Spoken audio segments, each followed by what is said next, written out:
Okay, so you're going to start with your back housing, yeah? We're going to use a white one because it's a lot easier to see on here. So you've got your white back housing. Then you want to take your button, this is your volume button, yeah? I'll do a list of these things later. Volume button, you want to just place it in. This is stage 1. So you've got your volume button in there now, which is cool. Right, so we've got a volume button. The next thing, we need to get your bezel. If you've got a brand new bezel, that's cool. If not, you're going to want to sand this down if you're reclaiming it off another phone. I've already sanded it a bit, but I'm going to give it another sand. It's got 4 grades on it. Just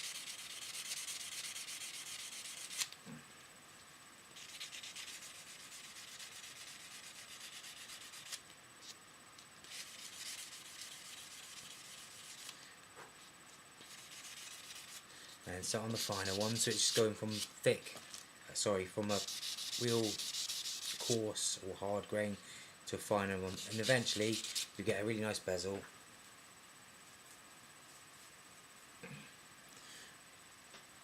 I don't know if you can see it, but anyway, that's a good bezel, and that will go on there. But now we want to glue it.